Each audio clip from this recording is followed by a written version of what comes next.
Welcome to The Unexpected Guest. My name is John Clese. This is my show on my Eat 300 channel on YouTube.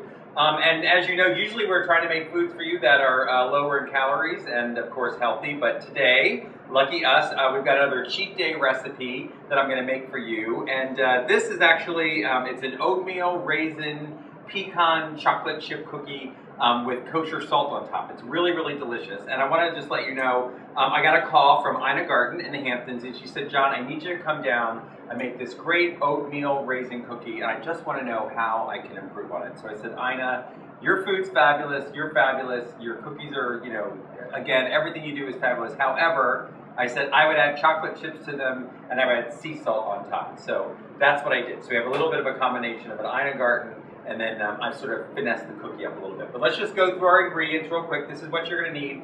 I've got a cup and a half of dark chocolate chip cookies here. These are large eggs. I've got 3 cups of rolled oats here. These are golden raisins, which I like in the cookies. I think it's a little bit of a nice change up from your regular raisin. I've got white sugar, pecans, which we're going to roast in the oven in a moment. I've got my kosher salt. Kosher salt, of course, has the bigger grain than the regular iodized table salt. I've also got dark brown sugar, which we have to measure out. We're not using this much, but we have dark brown sugar. I have white flour, and I have whole wheat flour. And quite frankly, sometimes when I make an oatmeal cookie or something that's sort of a rustic kind of cookie, I'll use whole wheat flour. It doesn't bother me in the least. I actually like it. It's it feels better than white flour to me. I wouldn't do that if I was making a sugar cookie and stuff like that. But I had a bunch of half bags of flour left over, so we're just going to use up both of those. So let's get started. Let me take a sip of my coffee. Make sure that I'm up for. Oh, I should also say we've got a little bit of cinnamon as well and vanilla extract. So the first thing we're going to do is, again, this is a cup and a half of pecans. I have my oven on 350 degrees. I'm actually going to get my little cookie sheet, and I'm just going to put these on the cookie sheet. We're going to chop these up later. These aren't going to go into your cookies whole. So just spread these around a little bit. Now, you can do these in the pan on top of the stove if you wanted to, but it's just as easy to do in the oven. So we're going to put it in the oven for about 5 minutes. In the middle of the oven. Can you do that again, but stand on the other side? So I've got these on the sheet. I'm just going to put them in the oven at 350 for about 5 minutes. I'm going to use the timer because I need to. Timer 500. Okay, and that's it. Okay, so let's get started. I'm going to push these off to the side a little bit because I need to bring up my KitchenAid. So these off to the side. I've got my big KitchenAid, which is lovely. And you're going to use the paddle attachment. Oh, I forgot my butter. 1 second. Another crucial ingredient I left out was the butter. I'll tell you, now this butter, it was at room temperature, but we were taking a little while to set up on the set, so the lights were melting it, so I just put it back in the refrigerator for a couple of minutes. And again, those of you that have watched the tart show, when we're making pastries and stuff, the big difference between making cookies and making like a tart and a pie dough is in a pie dough, everything is chilled. When you're baking cookies, everything should be at room temperature. Okay, so I've got 2 sticks of butter, which is the other ingredients in this thing. So I've got the pecans in there. The first thing we're going to do is we're going to beat the butter and the sugars together. So let me actually, I know I've got the white sugar. Where's the white sugar? Where's my white sugar? Okay, so here we go. We have 1 cup of the granulated sugar. That's 1 cup. And this is supposed to be lightly packed. And I just left this out because I wanted to show you. Oh, it started getting a crust on it. It's a brand new bag. A lightly packed, you're not jamming it in there. So lightly packed is, you are still pushing it in, but you're not like, God, I can't believe how fast this hardens up sitting out in the thing. Okay, I'm gonna make sure I get every bit of sugar on my little cheat day. All right, so that's my lightly packed 1 cup of brown sugar. I'm going to put this down below so I know that I used it. I need a little towel here. So again, I got a cup of my white sugar, a cup of my dark brown sugar. Now I'm going to put in 2 sticks of my butter, and make sure you use unsalted butter. Why do we use unsalted butter? Kevin, do you know why? Kevin is my videographer. Because you're going to add your own salt. Because we might add our own salt. Yes, that's true. So for the most part, your answer was mostly correct, Kevin. But you want to control your own salt. Don't use salted butter in anything because it's already salted. And how do you know it's not going to be saltier than what you want for the recipe that you're doing? So actually, we're going to rinse my hand real quick. My hand was covered with sugar. Okay, so now we are going to, we are going to beat these together until they're light and fluffy at high speed. Be careful when you start. My KitchenAid makes a little bit of a noise because it's old and the bowl doesn't fit quite in like it used to be. But I'm just going to mix this till it's light and fluffy on high speed.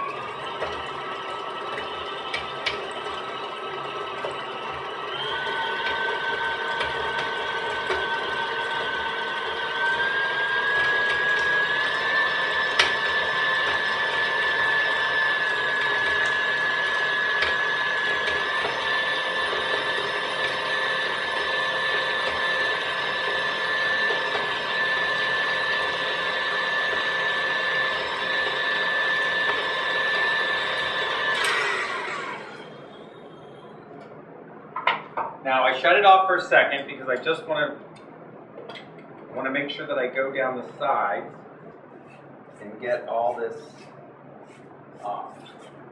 Or not off, but I want to make sure it gets to the bottom of the bowl and then it gets mixed together. Put that back down.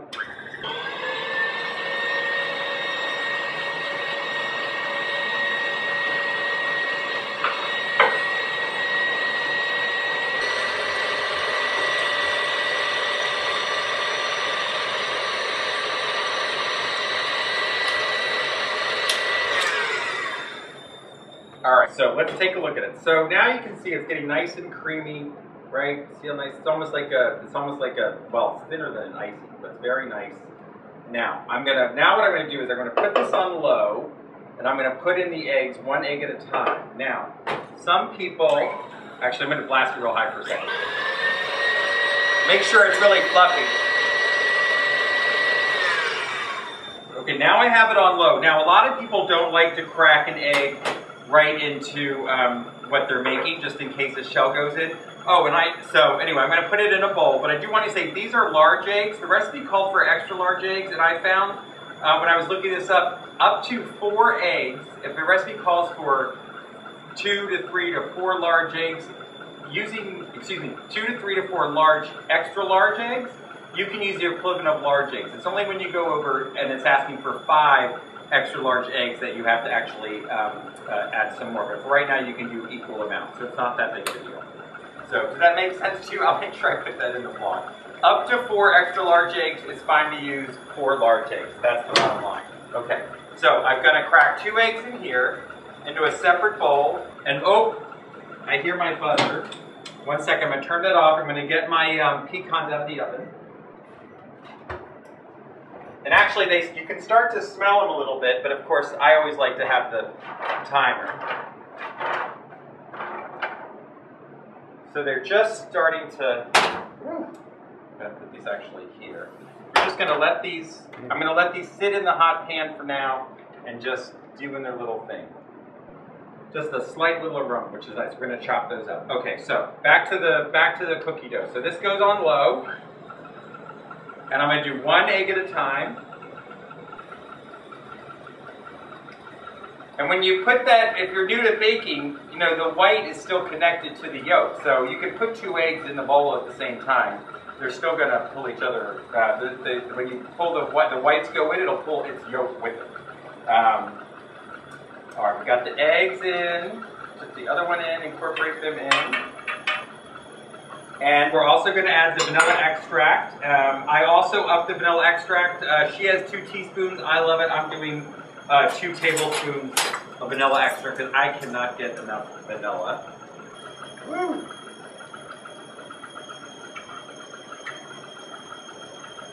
And when you put the vanilla in, if you're new to baking, sometimes it doesn't incorporate itself right into the butter, but it will get in there, don't you worry. I'm going to speed it up a little bit.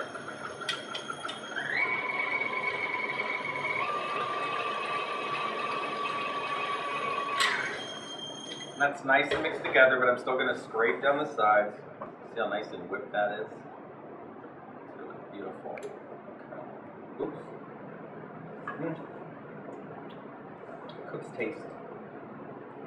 That vanilla is delicious. I love vanilla. It is, you know, vanilla, I believe vanilla after saffron is the most expensive spice that there is. Okay, so we have those in. Now, we're going to sift together the flour and the salt and the baking powder. And I'm going to show you how I sift things. So this calls for, this recipe calls for, what do we got here? Calls for 1.5 cups of all-purpose flour. When I'm making these kinds of cookies, like I said, lots of times I use whole wheat flour. It doesn't bother me at all, but I'm going to go ahead and mix it and get rid of these. So I need 1.5 cups of flour.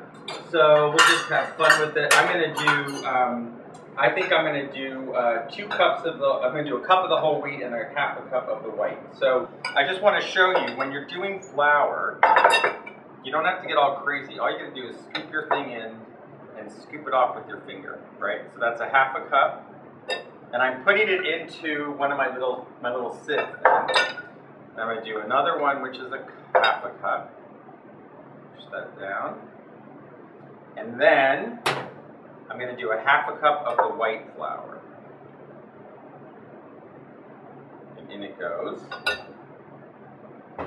I like to put stuff off to the side to make sure that I've already done it, so that I don't forget, because I'm getting old.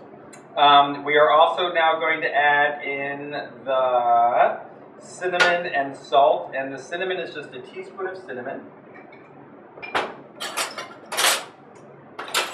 Get one of my clean, I love these cookies. Oh, that doesn't fit in there. Darn it. Okay. Actually, so we use 2 halves, doy. So we have a half and a half. Now make sure that's not chili pepper. Okay, it says cinnamon. So 1/2 and a half makes 1 teaspoon of cinnamon. We have 1 teaspoon of kosher salt.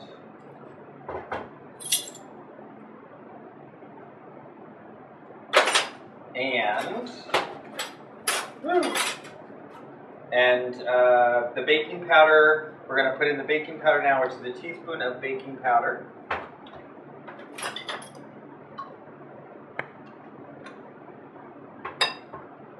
And I always go through the recipe to make sure that I've done everything, right? So I've got the baking powder, I've got the flour, the powder, the cinnamon, the salt, and that is all of our dry ingredients for the most part, except for the oats. So here's what I do for sifting together when it says it. I just put it in here, and I lightly bang it. And that aerates all of your flour, and it also sifts together your baking powder, your cinnamon, and all of that stuff is all done. Now, sometimes when you're baking cakes, they have to actually sift it 2 or 3 times, but I'm not going to do that for these cookies. I think that's funny. So, all right. Now, I am actually going to, I need to chop those up. So, let me put this off to the side. One of the things when you're baking is, once baking powder goes in and is mixed with anything that's moist, you really got to keep going with the recipe, unless it's a recipe that's asking you to stick in the refrigerator because it wants you to set that up in terms of the baking powder activating. But for the most part, I don't want to add it in here until I'm ready to go, because it will activate the baking powder. It's fine for it to sit in here for the drying. So I've got my pecans here. Ouch, still a little hot. But I don't want them too warm when I put them in my cookie dough, because it'll melt things in there. It might melt the chocolate. So I want to take them off this pan, and I'm also going to lightly chop them and eat one. So I'm just going to take my big chef's knife, and I'm just going to cut across. I find this easy, and I just turn my nuts on the board. I mean, turn the board. Turn my nuts. I am nuts. And now, once I've got sort of a rough chop going, I just take my knife, because they need to be a little bit, they need to be bite-sized, a little bit less. As long as each pecan is cut at least in half, I think you're fine. It doesn't have to be a fine. You can see it when you're. Am I making sense? I need coffee. I'm not sure I'm making sense. Kevin, am I making sense today? No. Oh, thank you, Kevin. You're such a dear friend. He said no. All right, so that's a rough chop. I don't know if you could show them So that's a rough chop. So I've got this on low. Put this back. I thought it was a little loud in here. Do you think that's going to affect the film? I hope not. I hope they still can hear me. All right, here we go.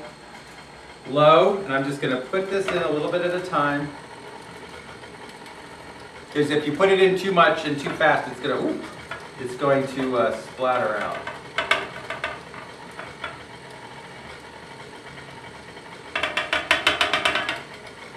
Okay. Whoop.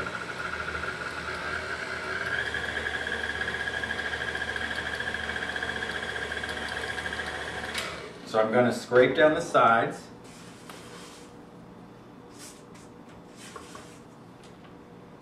And this is the paddle attachment. Some people make the mistake of using the whisk. I mean, you really want to use the paddle when you're doing these cookies. The whisk is great for beating egg whites and things that you're really whipping up, but for this you want to use the paddle. Okay, oops. All right. Now, everything goes in and the oats go last. Now this recipe, this bowl is not the, I think this is 4.5. The 5-quart bowl would be better for this recipe because it gets to be a bit much in the pan, but it'll be okay. So, the first thing I'm going to do is, let us put in our raisins. So again, this was 1.5 cups of raisins. And now I'm going to put in, the nuts are a little warm, but I'm going to go ahead and put them in and think that it's going to be okay. Put the nuts in, which I love. Oh, it can smell nice and roasted. And yes, you want to put in all the little dust, sort of the nut dust. Get it all in there and all over my counter. Okay. Now, I'm going to put the oats in. Let's do the chocolate chips. I'm going to add the chocolate chips. No, I'm going to do the oats. I'm going to do the oats because I'm afraid it's a little bit warm, this batter. Now, I have to turn this down really low because it gets, and I got to lock it because it's going to get really chunky when I put the oats in. And this is 3 cups of rolled oats. Now, I am going to take this up for a second.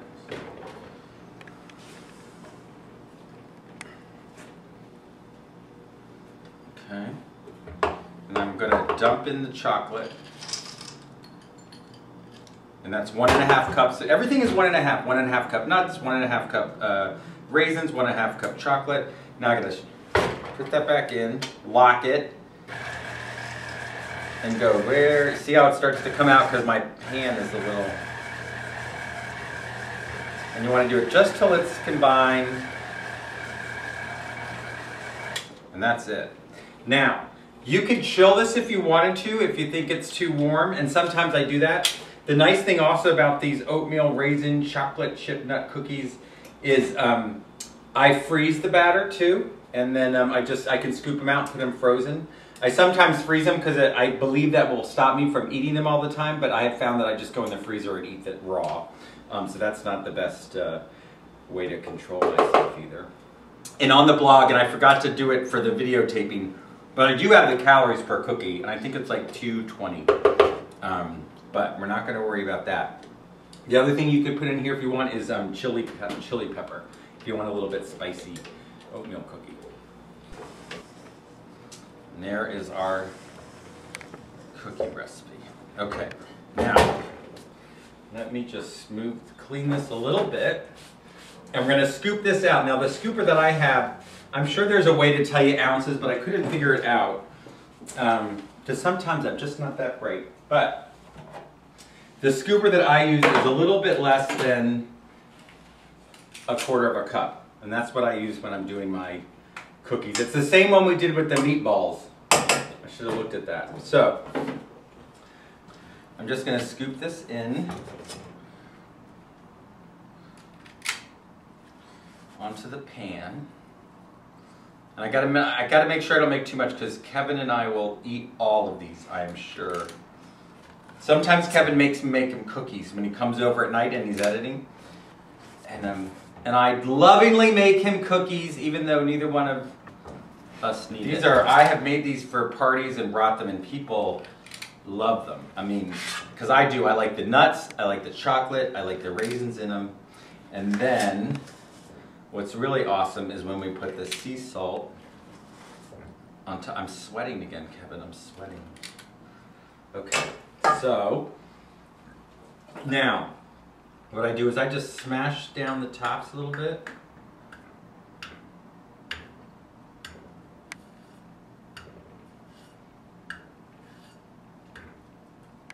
Or a lot of it.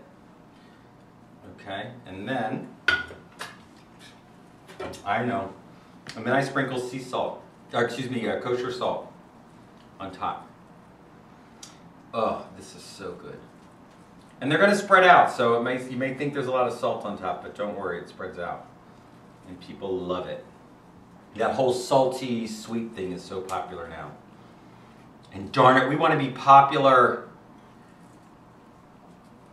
Okay, so these are going to go into a 350-degree oven. In my oven, this is about, I think I've tested this, for about 12 to 15 minutes. So I'm going to put these inside in the middle rack.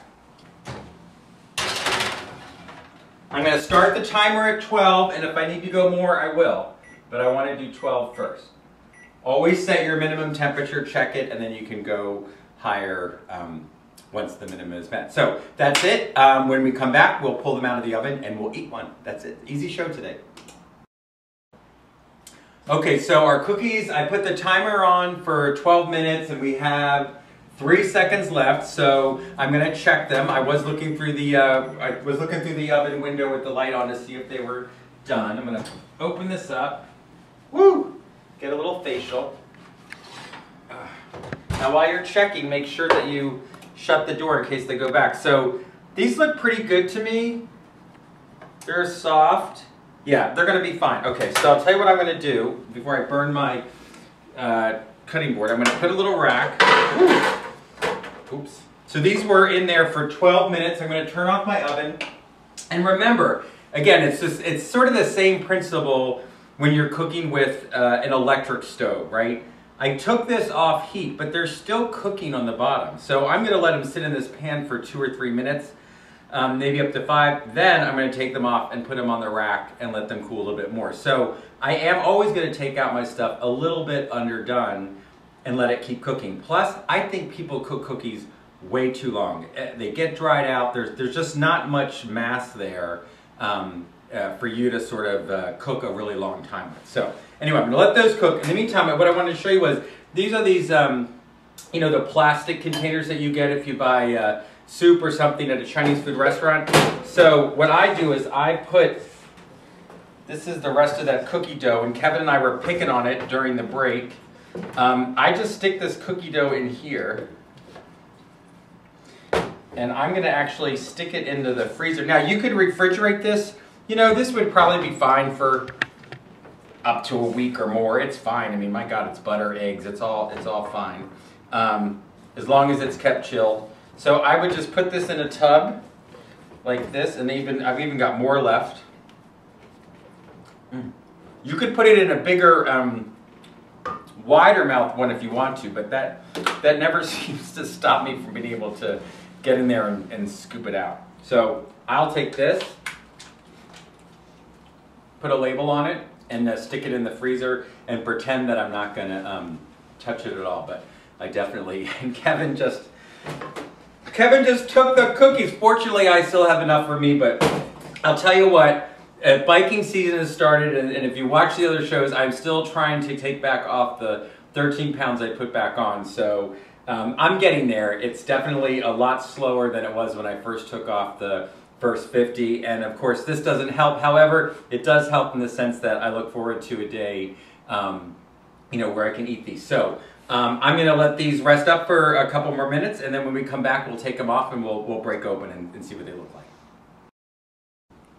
All right, so I've let these out. Pan's still hot, but I've let these be on this pan for about 5 minutes, and I do want to. I'm going to put these on the. I'm going to take this out. This is a fish spatula, which I love for cookies because it slides right under here. But I do want to show you in a moment, and I didn't point it out, that I've actually cooked these cookies on a silicone slip pad which is this thing right here.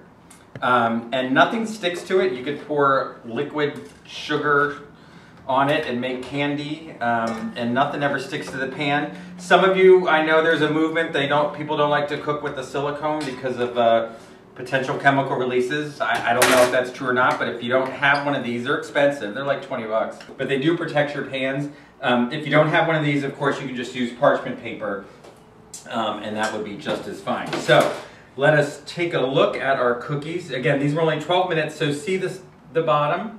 I think that's more than fine. If I cooked these for 15 and then kept them in the pan, that would have been way too much. So, you know, ooh, yum, look, they're still hot inside. They're still yummy. Oh, with the salt on top. And the melted chocolate. Now, obviously, I'm going to let them cool. I'm going to let them continue to cool, and these are going to be perfect. So I like that. It's okay that your cookie is really soft and moist when it first comes out of the oven, because you're hopefully not going to eat them all in one day.